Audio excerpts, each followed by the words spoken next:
Hello friends, আমি চলে এসেছি কার্তিক নতুন YouTube channel to side kitchen. আজ একটা নতুন রেসিপি নিয়ে আজ রেসিপি হচ্ছে বিনস আলু পোস্ত। সেটা বানাতে কী কী উপকরণ লাগে আসুন দেখাই। তার আগে একটা কথা বলে দিই, আমার চ্যানেলে যেসব ভিডিও ছাড়া আছে আপনাদের যদি ভালো লেগে থাকে লাইক কমেন্ট শেয়ার করবেন, বেশি বেশি করে শেয়ার করবেন। আপনি যদি আমার চ্যানেল নতুন হয়ে থাকেন প্লিজ সাবস্ক্রাইব করে দেবেন, নিচে বেল নোটিফিকেশনটা অল করে দেবেন যাতে আমার ভিডিও আপনাদের কাছে আগে পৌঁছে।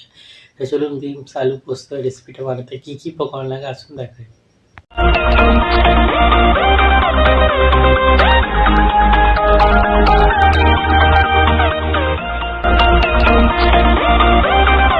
বিনস আলু পোস্ত রেসিপিটা বানাতে কী কী উপকরণ লাগে আসুন দেখিয়ে দিই। তার আগে একটা কথা বলে দিই, ভিডিওটা প্রথম থেকে শেষ অবধি দেখার অনুরোধ রইল।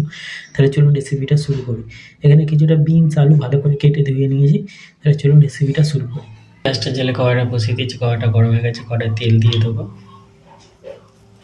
তেলের উপর দিয়ে দেবো বিনস আলু আর টমেটো,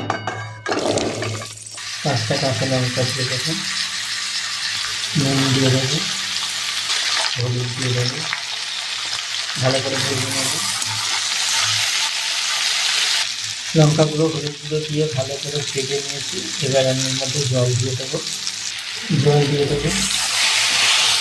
দিয়ে দিয়েছি ভালো করে। এবার আলু বিনস ভালো করে সেদ্ধ করে নেবো, জলটা একটু কমিয়ে নেব। আলু বিনস সেদ্ধ হয়ে গেলে তারপর পোস্ত বাটাটা দেবো। কমে গেছে, এবার পোস্ত বাটাটা দিয়ে দেবো। পোস্ত বাটাটা দিয়ে দিয়েছি, ভালো করে নেড়ে চেড়ে ফুটিয়ে নামিয়ে নেবো।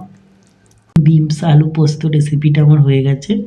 এই রেসিপিটা যদি আপনাদের ভালো লেগে থাকে লাইক কমেন্ট শেয়ার করবেন ও বেশি বেশি করে শেয়ার করবেন, আর প্লিজ সাবস্ক্রাইব করে দেবেন, আমাদের পাশে থাকবেন। চলুন তাহলে দেখা হচ্ছে নেক্সট ভিডিওতে। এর নিত্য নতুন ভিডিও পাওয়ার জন্য আমাদের চ্যানেলটা অবশ্যই সাবস্ক্রাইব করবেন, আমাদের পাশে থাকবেন। আর বিনস আলু পোস্ত একবার এইভাবে বানিয়ে খাবেন, অবশ্যই খুবই ভালো লাগবে। চলুন তাহলে দেখা হচ্ছে নেক্সট ভিডিওতে।